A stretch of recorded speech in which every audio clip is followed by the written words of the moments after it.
Itong mga mambabatas natin 'no, yung ilan sa kanila like, sina Robin Padilla, 'di ba, nagsasabi na hindi raw kaya 'no, hindi raw kaya ng, Pilipino 'no, or mahina pa daw yung ating sandatahang lakas 'no, mga kaibigan.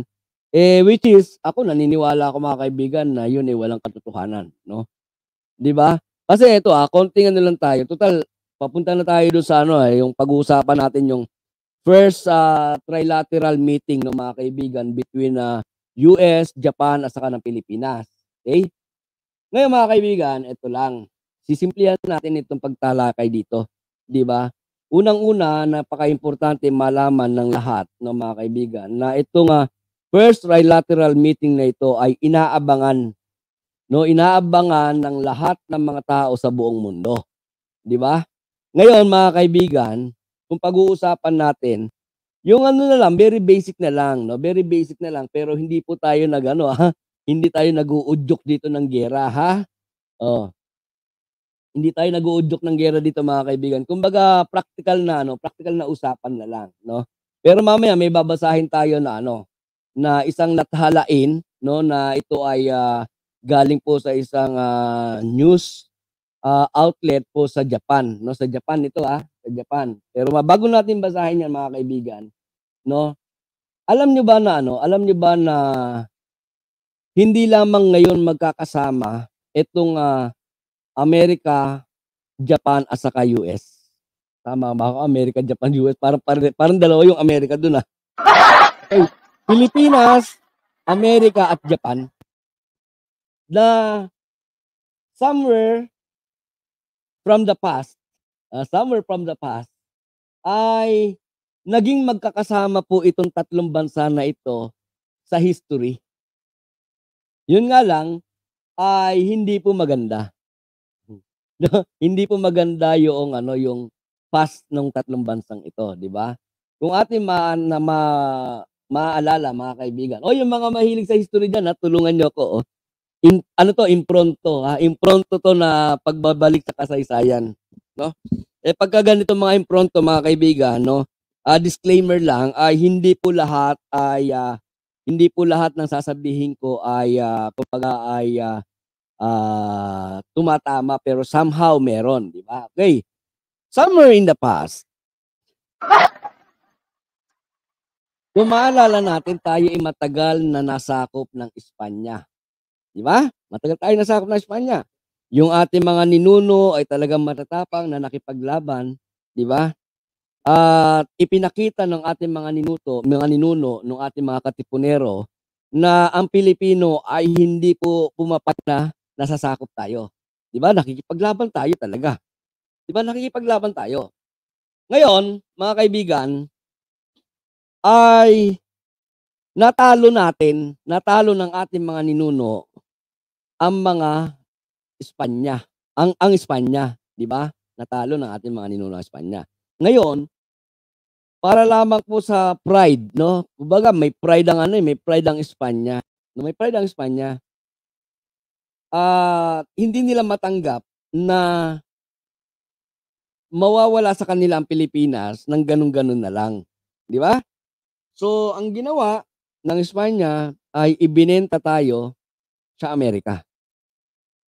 Tama, mali, mga kaibigan? Uy, mag-comment kayo diyan, huwag kayong mag-away-away diyan, mag-comment po kayo. Dito, yung isipan ninyo dito sa ating pinag-uusapan, Okey, kumbaga ay, nagkaroon ng treaty na kung saan ay ibinenta ng, Espanya ang Pilipinas sa Amerika, 'di ba? So, nagkaroon ngayon ng, kumbaga ay, karapatan, parang gano'n 'no, karapatan na sakupin tayo ng Amerika, 'di ba? Dahil sa tayo ay naging pag-aari nila dahil ibinenta tayo ng Espanya sa kanila, 'no? So, pumasok ang Amerika sa Pilipinas, tinakop tayo, and dahil sa naturalismo ng mga Pilipino nung mga panahon na yun, matatapang ang mga Pilipino noon, 'di ba? Ayaw natin na tayo ay sinasakop, 'no, mga kaibigan, nakipaglaban na naman ang ating mga katipunero, 'di ba? Kaya nagkaroon ng ano, ng, Philippine-American War, 'di ba? Ngayon, dahil sa malakas ang Amerika, Malakas ang Amerika. Aminin natin 'yan mga kaibigan. Malakas ang Amerika. Ay nakapanaig sila ng halos ilang dekadang taon, 'di ba? Nasakop nila ang Pilipinas, 'no? Although sakop na nila ang Pilipinas, pero sa mga tabi-tabi, 'di ba sa mga tabi-tabi ay naroon pa rin yung ano, naroon pa rin yung, mga katipunero natin, mga Pilipino natin na mga pride, 'di ba, na ayaw sa pananakop ay talagang bumabanat pa rin, 'di ba? Babanat pa rin. Hmm, sabi ni Jonalyn. Tama, matapang talaga vlogger lang ni Tamba, ang mahina ay at walang bayag. Uy, patunayan mo sa'kin na ba ano, na vlogger ako ni Tamba, Okey, okey. So, balik tayo sa pinag-uusapan natin 'no, mga kaibigan. So, nasakop tayo ng Amerika, pagkatapos ay, dumating ang isang bagong mananakop.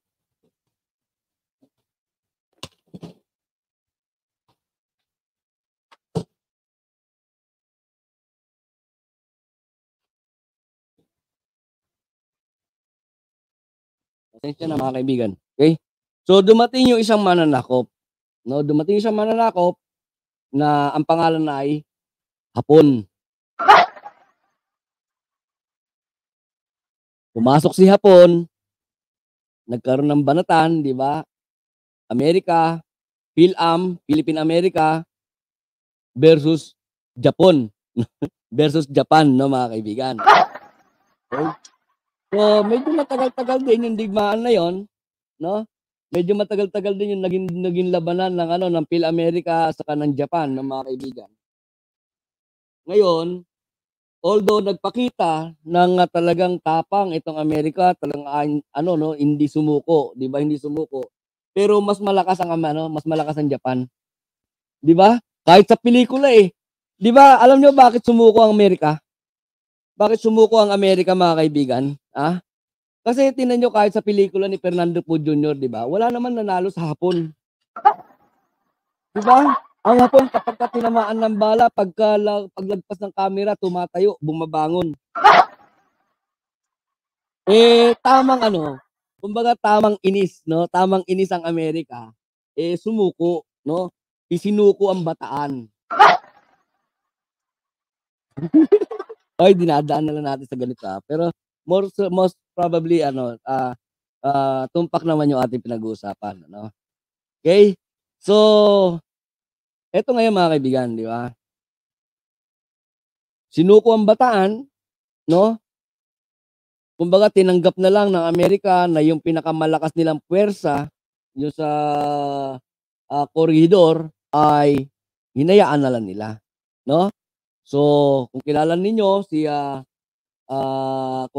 si MacArthur, 'di ba, na nagsabi na nagdeklara ng "I shall return," 'no, "I shall return," ay umalis ng Pilipinas, iniwan yung mga Amerikanong sundalo kasama nung mga Pilipino na mandirigma natin na mga kaibigan, ay nasakop tayo ng Hapon, 'di ba? Sakop tayo ng Hapon.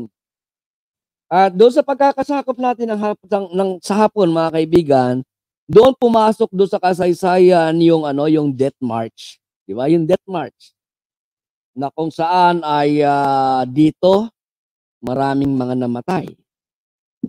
Maraming mga namatay na ano, na Amerikano, Pilipino, 'di ba?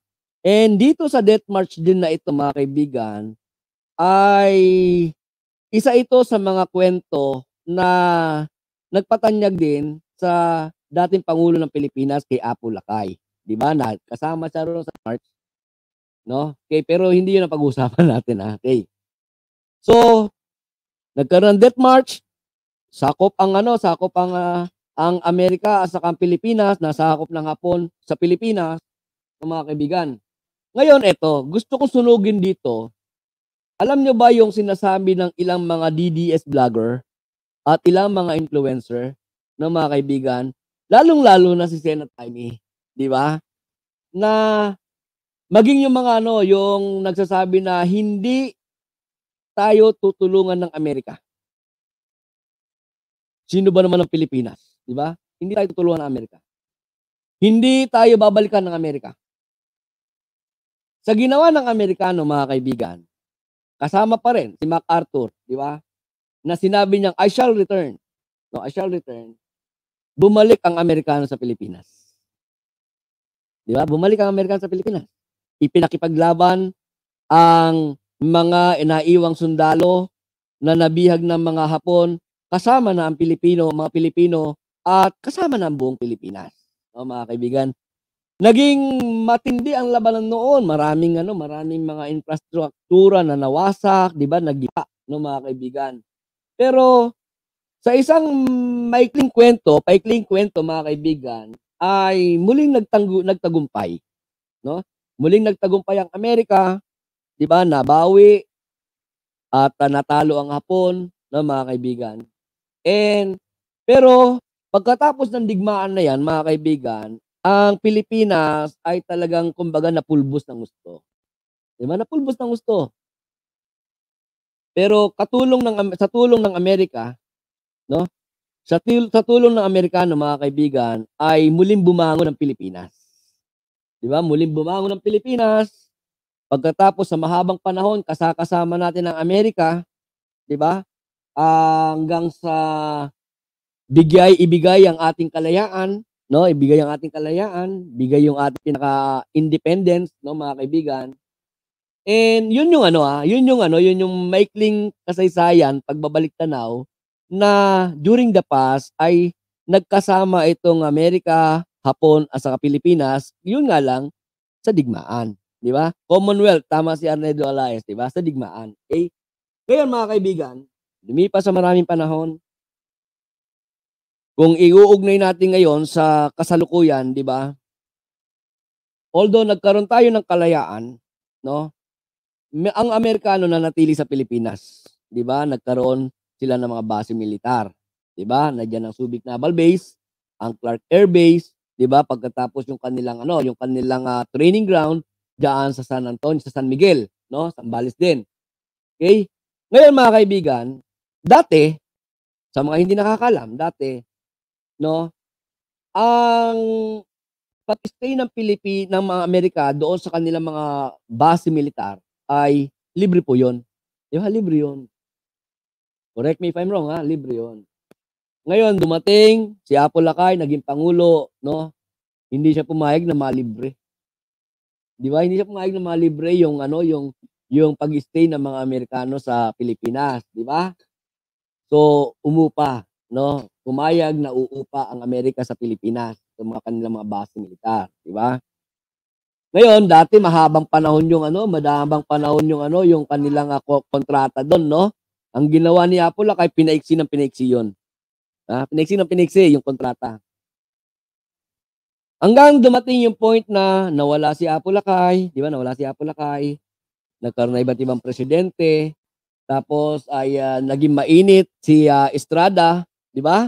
Naging mainit si Estrada noong mga panahon na 'yon, mga kaibigan, na talagang gusto nang paalisin ng Amerika sa kanilang sa Pilipinas, no, gusto nang paalisin na, 'di ba? Kaya nga doon nauso yung 'di ba, yung sakuko ng agila. 'Di ba, sakuko ng agila. Ito kwentuhan na lang 'to, mga kaibigan. Pero yung pati Sangley Point, no, hawak na rin ng 'yon. Pero etong sistema, mga kaibigan, 'di ba? Etong kagandahan na nung panahon na ang Amerikano ay nasa Pilipinas, no? Nandiyan yung Sangley Point, nandiyan yung San Miguel, nandiyan ang US Naval Base, nandiyan ang Clark Air Base, 'di ba? Nung panahon na ito, mga kaibigan, ay wala po tayong nababalitaan na etong mga China ay nanghaharas o naglalakas ng loob na sakupin yung mga teritoryo natin diyan sa South China Sea. 'Di ba? Wala kayong nabalitaan na gano'n, 'di ba, mga kaibigan? Bakit? Kasi nandiyan ang Amerikano. At ang mga Amerikano from time to time, halimbawa, meron dumadating ng mga aircraft carrier, no? Kapag kami aircraft carrier, meron pong mga escort 'yan, no, na mga mas maliit ng konti doon sa aircraft carrier. Halimbawa, yung mga Midway, Kitty Hawk, USS Flint, 'di ba? USS lahat na ng And alam niyo yung mga barko na yan nasampahan ko lahat yan. Yan nung panahon na ako'y teenager sa Subic Naval Base, nasampahan ko lahat ng barko na yan. Ngayon, yun dagdag ko lang yun 'no. Ngayon mga kaibigan, kapagka may dumarating na mga aircraft carrier, 'di ba, ay etong mga escort na ito nandiyan lang sa ano yan, sa may South China Sea, nandiyan, 'di ba? At yung mga jet plane ng Amerikano, lagi yan ano, ronda ng ronda yan, zoom, zoom, zoom, 'di ba? Paikot-ikot yan sa ano, sa Pilipinas. And during that time, dahil alagang-alaga tayo ng Amerika, walang China na nagkakalakas loob na, ayun mangharas, 'di ba, manakop, 'no, mga kaibigan. 7th Fleet, USS 7th Fleet, dun din. Okay. Ngayon mga kaibigan, nung mawala ang Amerikano, hindi dahil sa natapos na yung kanilang kontrata, 'di ba? Actually hindi pa tapos ang kontrata ng Amerika. Ay maaga silang napaalis, 'no? Dahil hindi umobra hindi umobra sa tapang ni Pinatubo. Oh, sa tapang ni Pinatubo mga kaibigan, natakot ang Amerika. Talagang ano, dispatch na kaagad sila, alis kaagad 'no. So iniwan ng Amerika yung kanilang mga kagamitan, 'di ba, sa Clark Air Base, sa US Naval Base at sa iba pa. Iniwan yung kanilang mga kagamitan do'n, yung mga infrastructure, lahat yun iniwan nila, 'no? At ngayon ay pinakikinabangan ng mga Pilipino. O ito yung mga pro-China. Paging ulit sa inyo Ito ay pinakikinabangan ng mga Pilipino ngayon, 'no, yung mga naiwan ng mga Amerika. Okay? Eto ngayon, 'no, eto ngayon mga kaibigan.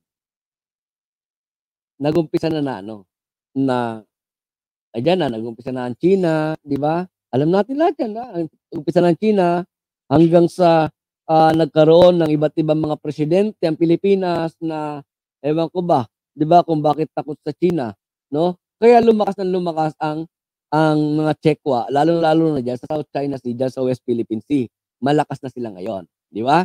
Sabi ko nga kanina, sa mga pinakita natin yung mapa na kung saan mga kaibigan ay, agresibo itong mga Chekwa sa loob mismo ng ano, ng Philippine Exclusive Economic Zone. Sa mismong teritoryo natin, sa mismong bakuran natin, naglalakas loob sila. 'Di ba mga kaibigan? Ngayon eto ngayon 'no, wala pang ibang pangulo na nagkaroon ng Pilipinas na nagkalakas loob mga kaibigan na gawin ito. This is the first time sa panahon ni PBBM, mga kaibigan. Ano ito? Ito yung first trilateral meeting. Mga kaibigan. Ngayon ito, meron po dito sa isang pahayagan, haba ng kwento ko 'no, mga kaibigan. Meron isang sa pahayagan po ng, sa Japan 'no, mga kaibigan, ay nalathala po ito. Labas po ito. Nalathala po ito at, dito ay kanilang tinalakay itong first trilateral, meeting ng, between America and US, Japan and Philippines 'no, mga kaibigan. Yan, okey. Yan na ba? Dati nga, sa EDSA merong sabi na meron nakasulat na the Philippines Province of China, sabi ni Tolits Angara. Uy, sa EDSA ba 'yon?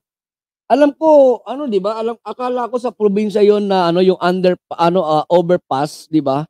Do'n nakalagay yung yung panahon ni Duterte na na Province of China. Sa EDSA pala 'yon, Maraming salamat Tolits Angara, sa info. Okay? And Russia pa kaaway ng US noon, meron silang, base sa Vietnam, Cam Ranh Bay. Okay. Lahatin mo na 'yan. Okay? Okay.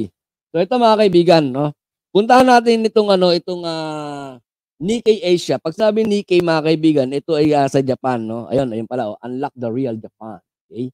So sa kanilang pahayagan ay nakalagay po dito 'no, Indo-Pacific, first US, Japan, Philippines trilateral to address China's gray zone tactics, 'di ba? Ito naman mga kaibigan ano, ito yung ano, ito yung kumbaga ay,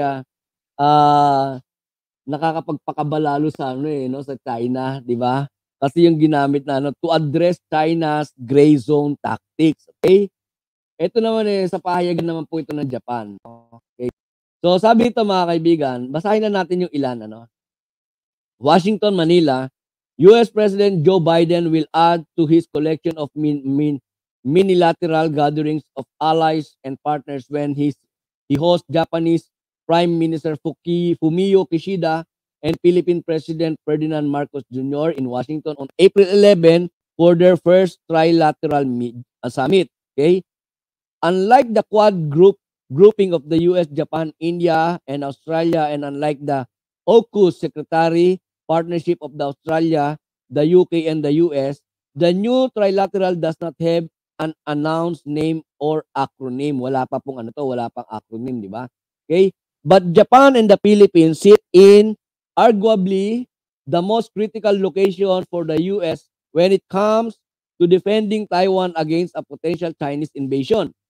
This means that the new trilateral groupings could grow mga kaibigan, could grow into something even more substantial than the Quad, which has hesitated to discuss security matters, and AUKUS, which faces building bottlenecks to make it challenging to deliver nuclear power submarine to Australia. However, sabi rito mga kaibigan, there is a difference in how the Philippines view its place and role were conflict to break out into in the Taiwan Strait.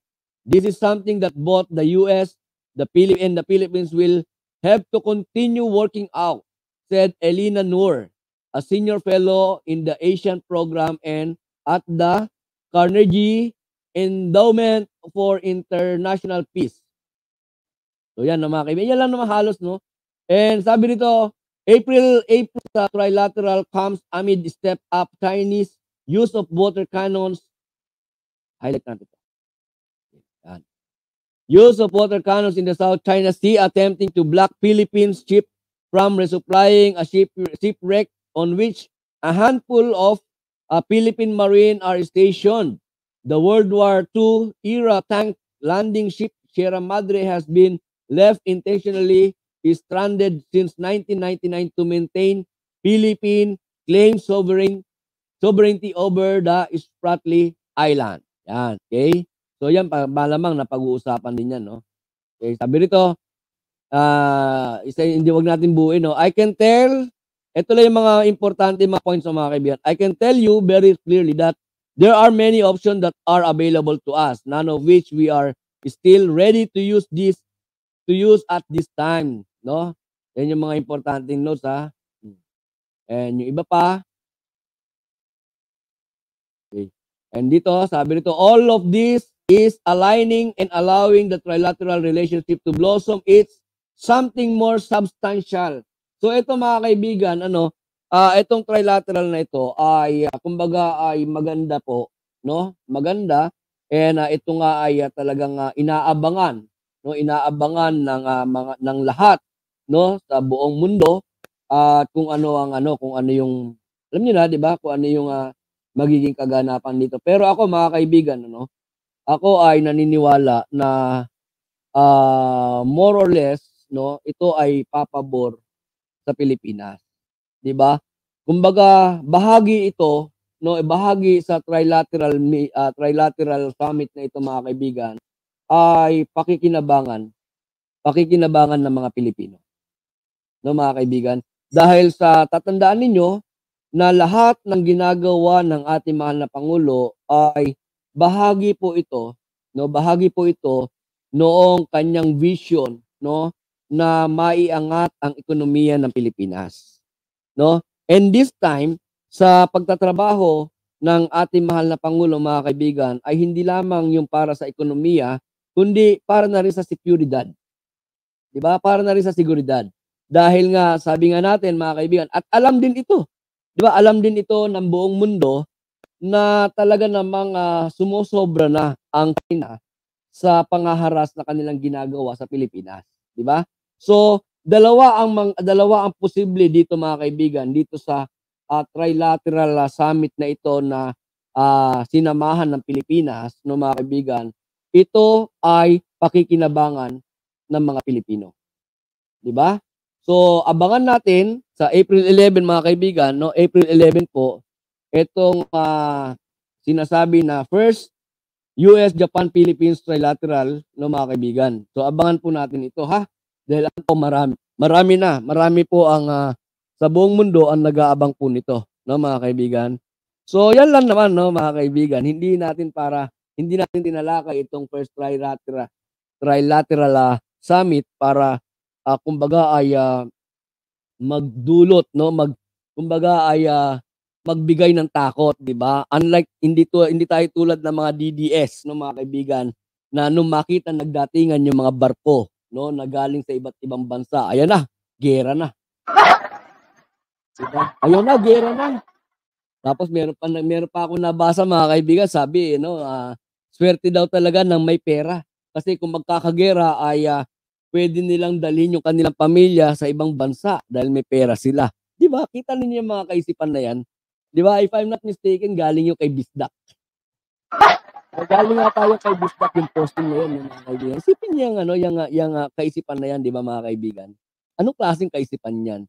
'Di ba? Instead na iangat mo ang Pilipinas sa nakikita mo, ang ginagawa niyo pa, mga kaibigan, ang ginagawa pa nitong mga DDS na 'to ay kumbaga ay binabanatan pa ang Pilipinas, sinasabi pa na magkakaroon ano lang 'yan, exercise lang 'yan. Kaya nandiyan yung mga barko, magpakita ng suporta, pagkatapos meron silang drill, meron silang exercise na gagawin, 'di ba? Eto naman mga bugok na DDS, ayan na, giyera na. O sige nga, mula nung nagdatingan yung mga barko na 'yan, asan ang giyera? 'Di ba? Asan ang giyera? Oh. Baka Dani ba ano, bako Dani ba panga naiwan sa Subic, may naiwan sa Subic, Clark ba na daan kami doon at busy Safari Park, 'di ba? Sabi yan ni Tita Joanna Tiller, okay? And sikat yun kahit sino ma'am sino naman yung ano ka ba, Chopay? Ano pinag-usapan yung mga porno na yan, Akala nyo habang nagdi-discuss ako dito nababasa ko yung mga comment ninyo na may nakikita ko mga porno, no? Mamaya nga basahin ko pabalik yan. I-review ko yan. Okay?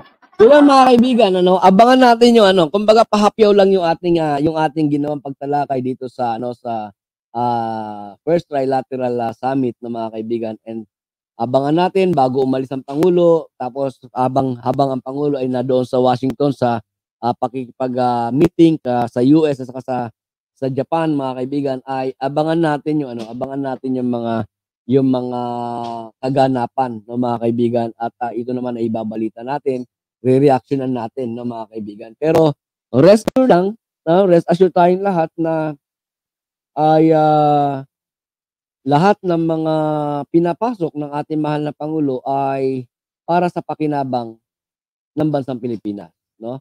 Pero kanina boss, nagkaroon din ng exercise ang China. Oo, parang yun nagpakita rin sila ng diyan din ata parang halos magkakatapatan, o sino ngayon ang 'di ba? Kumbaga nagiging provocative na rin kasi itong China ng mga kaibigan. Okay? So yun mga kaibigan, maraming salamat po sa inyo. Sabi ni Mami B, multilateral na yan sa susunod, Sir Al, dami na nag-signify ng interest nila to join. So, kita niyo yun mga kaibigan, di ba? Na baka yung nagbigay ng liham suporta sa Pilipinas nung magkaroon ng pambobomba ng water cannon, di ba? Yung 21 na bansa. Baka sa susunod nun, hindi na sulat o liham ng suporta lang, di ba? Kumbaga, magjo-join na rin. Kaya instead na trilateral, magiging multilateral na, no mga kaibigan. At mas maraming bansa, para sa akin mga kaibigan, ay mas maraming pakikinabangan ng Pilipinas, no? Tayo naman after tayo lagi do sa bansa natin, di ba? Na sana sa lahat ng mga ginagawa, pinapasok ng ating mahal na Pangulo, no? ay mas pabor lahat sa sa para sa Pilipinas, 'di ba mga kaibigan? Okay. So 'yun, maraming maraming salamat po sa inyong lahat at maraming salamat sa pagsama po sa'kin.